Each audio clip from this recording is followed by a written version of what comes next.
the silent wounds we carry. We don't always notice when a relationship starts to hurt us. It rarely begins with shouting, manipulation, or cruelty. Sometimes it begins with laughter, with butterflies, with a person who seems to understand us in ways no one else ever did. There's comfort in that kind of connection, a feeling of finally being seen. And so, we let our guard down. But over time, something shifts. The laughter grows quieter. The warmth fades. And in its place comes a strange heaviness, a sense of walking on eggshells, of questioning your own reality, of being made to feel like you are never enough or always too much. You begin to change, not because you're growing, but because you're shrinking. You silence parts of yourself just to keep the peace. You apologize for things that aren't your fault. You rationalize, justify, and forgive again and again, not because everything is okay, but because you're afraid of what will happen if you stop trying. This is the reality of a toxic relationship, and it's far more common than most people realize. Many of us carry the silent wounds of emotional abuse. These wounds don't leave bruises or scars you can see, but they run deep. They touch the parts of us that determine how we love, how we trust, how we see ourselves and others. And perhaps the hardest part is that we often don't realize we're in a toxic relationship until long after the damage has been done. We mistake control for care. We confuse jealousy with passion. We tell ourselves, it's not that bad.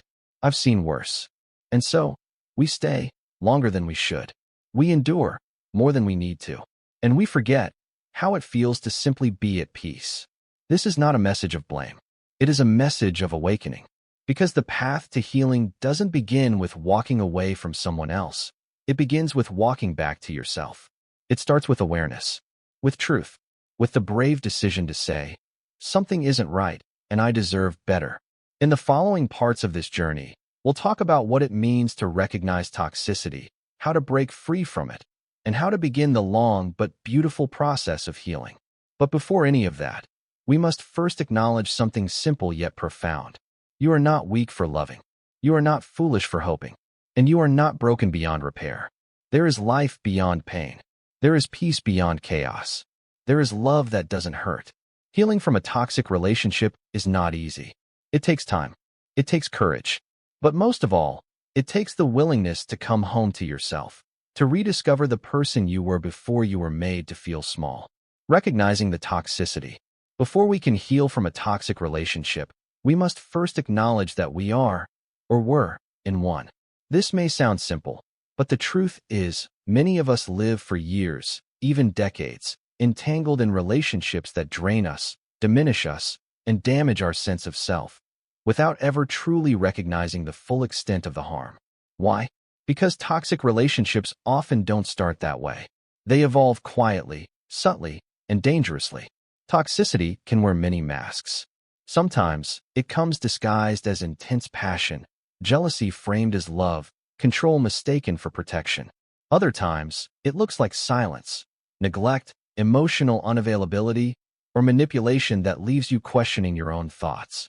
And far too often, the toxicity hides behind moments of kindness, apologies laced with excuses, or fleeting acts of affection that keep us hoping for change. But a toxic relationship, at its core, is one where your growth, peace, and emotional safety are constantly under threat. It's a space where your needs are invalidated, your voice is silenced, and your worth is repeatedly questioned by someone who may claim to care for you. Let's be clear, every relationship goes through difficulties, disagreements, misunderstandings, even periods of emotional distance. These are normal. What distinguishes a healthy relationship from a toxic one is not the absence of conflict, but the presence of patterns that are abusive, manipulative, or emotionally destructive. So how do we recognize the signs? One of the earliest indicators is emotional manipulation. If someone constantly shifts blame onto you, twists your words, or makes you feel guilty for having boundaries, that's not love, that's control. If you find yourself apologizing often, even when you've done nothing wrong, ask yourself, am I being heard? Or am I being conditioned to silence my needs? Another sign is chronic criticism or belittling. In a toxic dynamic, compliments are rare and criticism is constant. Your dreams are mocked. Your decisions are questioned. You're told you're too sensitive, too emotional, or not enough. Over time, This chips away at your confidence until you begin to believe the lies you're being told. And then there's isolation. Toxic individuals often seek to isolate you, not just physically, but emotionally. They may discourage your connections with friends and family, subtly implying that no one else understands you, or that they don't really care about you like I do. The goal is control. By cutting you off from other sources of support, they become your only emotional lifeline. And that's incredibly dangerous. Don't ignore your body's response. Anxiety, stress, insomnia, or physical symptoms like headaches and fatigue can all be signals from your body that something is deeply wrong. If you find yourself constantly on edge, walking on eggshells, or second-guessing every move or word around someone, that's not just emotional discomfort. It's survival mode. And living in survival mode is not love. It's trauma. But here's one of the most painful truths. Many people in toxic relationships struggle to leave, not because they don't know something is wrong, but because they've been made to believe that they don't deserve better. This is perhaps the most tragic effect of toxicity. It warps your perception of yourself. You begin to internalize the emotional abuse as truth. You forget your worth. You lose your voice. And still, you stay, hoping that if you try harder, love more, give more, things will change. But toxic relationships are not healed through self-sacrifice. They are not transformed by endurance. They are broken systems that thrive on imbalance, and the longer you remain in them, the more they erode your identity. We must also recognize that toxic relationships are not limited to romantic partnerships. They can exist between friends, family members, co-workers, even spiritual leaders. Just because someone is close to you or has a title that commands respect doesn't mean they are entitled to violate your emotional boundaries. Love, real love, does not require the abandonment of self. It does not demand silence or obedience or fear. One of the most courageous acts you can do is to tell yourself the truth. This is not healthy. I am not okay, and I deserve better. That truth, once spoken, can be terrifying. It can unravel years of denial. It can shatter illusions and force you to confront uncomfortable realities. But it's also the first step toward healing. You might ask, why did I stay so long? Why didn't I see it earlier? These questions are natural, but be gentle with yourself. We often stay because we love, because we hope, because we were taught that love means sacrifice. But healing begins when we stop blaming ourselves for surviving and start recognizing the patterns that harmed us. It takes incredible strength to face the truth of a toxic relationship. But it takes even more strength to choose healing over habit, to prioritize peace over familiarity, and to say, I will no longer tolerate pain disguised as love. As we move forward in this journey together, we will explore how to safely leave these relationships, how to reclaim our power, and how to rebuild a self no longer defined by the wounds of others. But today, in this first step, I ask only one thing of you: to see clearly. To look at your relationships with honest eyes, to listen to the quiet ache in your chest when something doesn't feel right, and to honor that voice within you, the one that's been whispering all along, you deserve more than this. You deserve to be free, the courage to walk away. Leaving a toxic relationship is one of the hardest things a person can do, not because we don't know that it's hurting us, not because we haven't cried ourselves to sleep, questioned our worth, or begged the universe for peace, but because walking away means letting go of the hope that things might finally change. It means grieving not just a person, but the dream we had of who they could have been. And sometimes, that hope is the hardest thing to let go of. Toxic relationships have a way of creating emotional dependency. We become entangled in cycles of highs and lows, moments of affection followed by days of coldness, kindness followed by manipulation. And when that rare good moment comes, we hold on to it like a lifeline, convincing ourselves that maybe this time, they mean it. Maybe this time, it will last. But the truth is, no one changes until they want to. And no amount of your suffering, sacrificing, or staying will force someone to treat you better. Still, leaving feels terrifying. Why? Because toxic relationships often wear down our sense of self so gradually, we forget who we were before. We lose confidence in our ability to survive on our own. We start believing the lies we were fed, that no one else will love us, that we're too much, too broken, too difficult. And so, the relationship becomes a prison, but one we're too afraid to escape because we've been convinced that the world outside is even scarier. But healing begins the moment we realize that staying is not strength. Enduring pain is not proof of love. And walking away is not weakness, it's wisdom. The first step in leaving a toxic relationship is often the hardest, admitting that it's time to go. This can come with enormous guilt. You may feel like you're betraying someone, abandoning them, or giving up too soon. But staying in a relationship where your well-being is constantly compromised is not compassion, it's self-neglect. And self-neglect is not noble. It's dangerous. To leave, we need more than just awareness. We need a plan. If the relationship involves emotional abuse, financial control, or physical violence, the process of leaving must be handled with care and safety. This is not about making a dramatic exit. It's about making a wise one. Reach out to trusted friends, family members, or professional support systems. Document patterns of abuse if needed. Create a strategy that prioritizes your physical and emotional safety. You are not alone, even if it feels like you are. And then, when the time comes, you take that step. You walk away. And perhaps, for the first time in a long time, you breathe. But the journey doesn't end there. After leaving, the real work begins, detaching. Detachment isn't just about physical distance. It's about emotional release. You may have left the relationship, but if you're still replaying their words in your head, still wondering if you made the right choice, still waiting for them to reach out, it means the tie is still there. Healing requires that we untangle those emotional threads, one by one. This may involve setting boundaries, even after the breakup. You might need to block their number, delete old messages, remove reminders. Not because you're bitter, but because you're healing. Protecting your peace is not petty. It's essential. You might feel empty, lost, even regretful. That's normal. Your mind will try to romanticize the past, especially in moments of loneliness. You'll remember the good times, the tenderness, the connection. But remember this. You didn't leave because of the good moments. You left because they weren't enough to outweigh the pain. Don't let temporary emotions convince you to return to a permanent pattern of harm. Grief is inevitable. When we walk away from a toxic relationship, we grieve not only the person, but also the version of ourselves we were with them. And that's okay. Cry. Mourn. But don't let the grief pull you back into the storm you fought so hard to escape. In time, you will begin to reconnect with yourself. You will rediscover your voice, the one that was silenced for too long. You will notice that you no longer flinch at certain tones, that you sleep more peacefully, that you smile without fear. And slowly, you'll realize that leaving wasn't the end. It was the beginning of something far more powerful, your return to yourself. Along the way, be patient with your progress.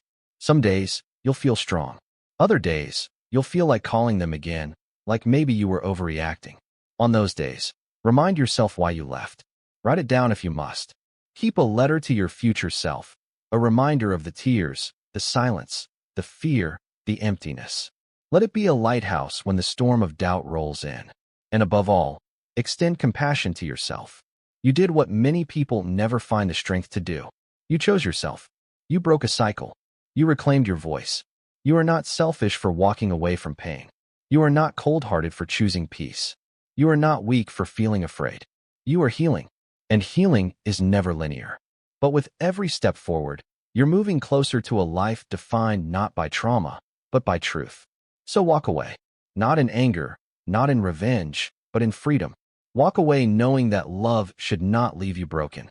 Walk away because you finally remember who you are, and you refuse to forget again. And when you do, know this. You are not walking into emptiness. You are walking into wholeness. And that is the beginning of everything. Rebuilding yourself after the storm. Walking away from a toxic relationship is a brave and necessary act. But what comes after can feel like standing in the aftermath of a storm. Everything quiet, but nothing quite whole. There are pieces of yourself scattered across memories, regrets, and unanswered questions. And you may wonder, who am I now? Where do I even begin? The answer is simple, though not easy. You begin with yourself. For so long, your energy went into surviving, into keeping the peace, into managing someone else's emotions, reactions, and expectations. You forgot what it meant to exist outside of survival mode. So now, in this new chapter, you're not just healing, you're learning how to live again. How to thrive. The first step is grieving with honesty. Not just grieving the relationship, but grieving the parts of you that were dimmed to keep that relationship alive. The dreams you postponed, the truths you silenced, the boundaries you compromised. Allow yourself to feel the weight of that loss. It is valid, it is real, and it must be felt before it can be released. There will be days when you feel strong and empowered, and there will be days when you feel lost, empty, and uncertain. Healing is not linear. It is a winding road with highs and lows, relapses and revelations. Don't shame yourself for your low moments. They are a part of the process, not a sign of failure. In these moments, one of the most important things you can do is reconnect with your identity. Who were you before the relationship consumed you? What brought you joy before someone told you your happiness was inconvenient? What did your voice sound like before it was drowned out? Begin to rebuild your connection with yourself by exploring again. Take yourself on walks. Journal your thoughts, even if they come out messy. Revisit old hobbies or try something completely new. This is not about finding yourself in some grand, mystical sense. It's about remembering that you are whole on your own and always were. Another vital part of the healing process is learning to trust again, starting with yourself. Toxic relationships often leave us doubting our instincts. We question our judgment, blame ourselves for missing the signs, or fear making the same mistake again. But healing means reclaiming trust in your own inner wisdom. You knew something wasn't right. You felt the disconnection, the tension, the harm. You left because you listened to a deeper voice inside you. That voice is still there, and it is worthy of your trust. Let's also talk about boundaries. One of the lasting gifts that comes from leaving toxicity is the opportunity to rebuild your boundaries from a place of strength, not fear. Boundaries are not walls to keep others out. They are bridges that help you honor your worth while allowing others to meet you with respect. In this new phase of life, practice saying no without guilt. Practice resting without apology. Practice speaking up even when your voice shakes. Every boundary you set is a declaration of self-love. As you heal, it's also essential to rebuild your inner narrative. For so long, you may have been told, explicitly or through manipulation, that you were difficult, unlovable, dramatic, too much, or not enough. But those words were never the truth. They were tools of control. And now, it's time to rewrite the story you tell yourself. You are not too much, you are powerful. You are not too sensitive, you are deeply intuitive. You are not unlovable, you are worthy beyond measure. Affirm this daily, even if at first it feels like a lie. Healing the inner voice takes time. But every act of kindness you show yourself rewires your self-perception. Be patient. Be persistent. Surround yourself with safe people. Those who don't ask you to shrink, apologize, or explain your pain away. Choose relationships that feel like rest, not like work. And if you don't have those people yet, that's okay. Being alone is not a failure. In fact, solitude can be the most fertile ground for healing. It's where you hear your own voice the loudest. It's where you learn that your peace is sacred. At some point, the thought of loving again may cross your mind. And when it does, don't rush. Don't fear it either. Real love, healthy, steady, respectful love, will never feel like chaos. It will not confuse you, wound you, or demand the death of your identity. It will meet you where you are, with open arms and open ears. But for now, the love you need most is your own. So take care of your body. Feed it with rest and nourishment. Move it in ways that feel joyful, not punishing. Treat your mind like sacred ground. Protect what you allow in. Say no to conversations, media, and thoughts that trigger shame or doubt. Choose stillness when needed. Choose joy where you find it. Forgive yourself, not for leaving, but for the moments you stayed too long, gave too much, or hoped too hard. You were trying to survive with the tools you had. Now you are learning a new way, one built on truth, respect, and self-compassion. There will come a day when you no longer think of that relationship with pain, but with clarity. A day when you no longer define yourself by what someone did to you, but by how beautifully you rose from it. You will look in the mirror and see someone stronger, wiser, and more grounded. And you will be proud, not just of surviving, but of choosing to heal. So take this time. Slow down. There is no rush. Healing is not a race. It is a rebirth. And you, dear soul, are just getting started. Living free, the life beyond survival. There comes a time in your healing journey when the wounds are no longer open. even though the scars remain. They don't ache the way they used to. They don't define you anymore. You begin to smile, not because you're pretending, but because joy is returning. You begin to breathe, not as someone recovering from drowning, but as someone swimming in their own strength. This is life beyond survival.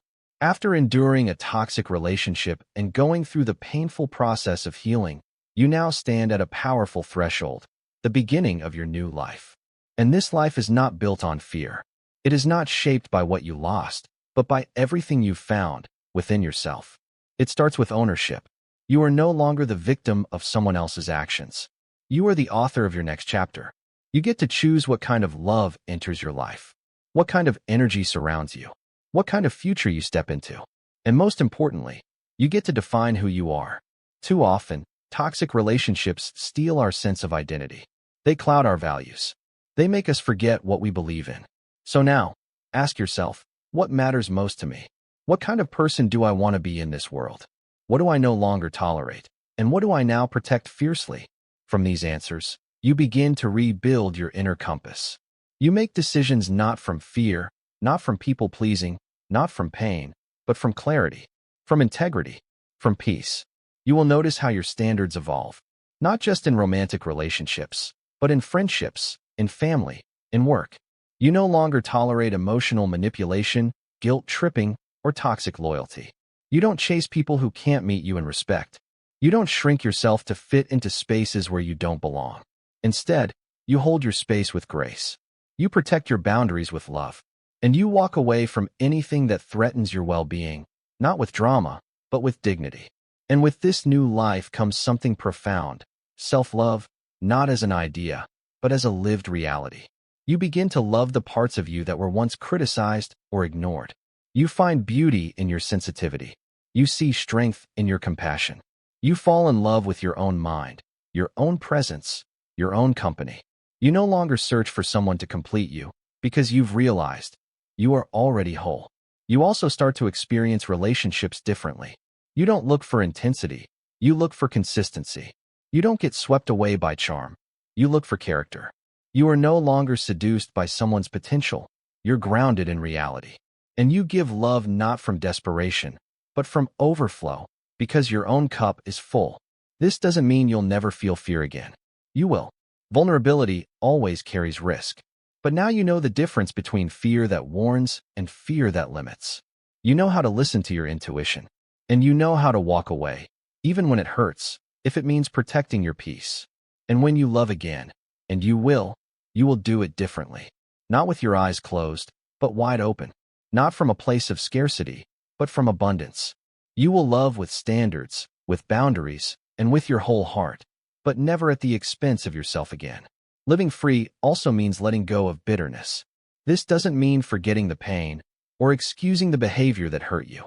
It means choosing not to carry resentment as your identity. It means allowing peace to be louder than your anger. You do not forgive for them. You forgive for you, because you deserve to be free from the past. As you continue walking in your power, you'll find that your story becomes something more than just a painful chapter. It becomes a testimony, a light for others who are still in the dark.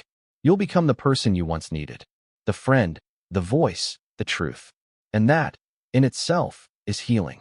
You'll learn how to celebrate small moments, how to savor your coffee in the morning without the tightness in your chest, how to sleep soundly without anxiety by your side, how to laugh without wondering if someone will twist your joy into guilt. These moments may seem small, but they are revolutionary. They are the evidence that you've made it. You survived. You healed. And now, you're thriving. And so, this part of the journey is about claiming your freedom. Freedom to say yes to joy. Freedom to say no to what no longer aligns. Freedom to be seen, to be heard, to be loved as your full self. Your life after healing won't be perfect, but it will be real. It will be grounded in truth. It will reflect who you truly are, not who someone tried to make you be. And that is worth everything. So live boldly. Speak kindly, to others and to yourself. Stand firmly in your worth. Love fiercely, but never blindly.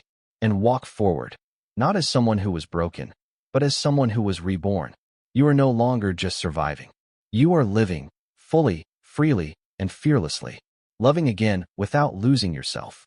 After surviving a toxic relationship and rebuilding your inner world, there often comes a question you might whisper to yourself in the quiet hours. Can I ever love again? And if so, how do I love without repeating the same pain? This question is not born out of fear alone. It's born from wisdom. Because you've known what it feels like to give too much and receive too little. You've lived the consequences of loving someone at the expense of your own well-being.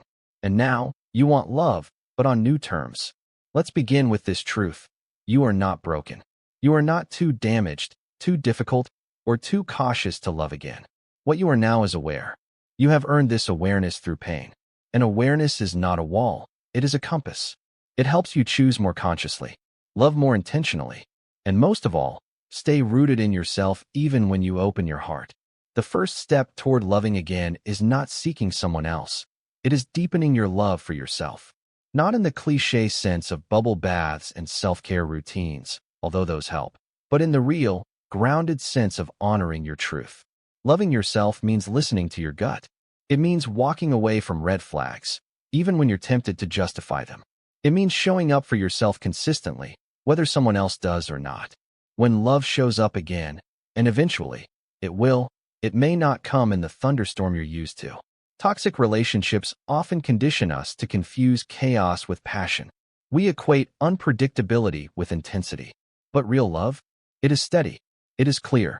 It may feel unfamiliar at first. It may even feel boring compared to the highs and lows of what you once endured. But that calm is not emptiness. It's peace. Don't run from it. Learn to recognize it. You'll know you're ready to love again when you no longer need someone to fill a void. When your joy is no longer dependent on someone else's validation. When your boundaries are not just something you talk about, but something you practice, even in the face of attraction.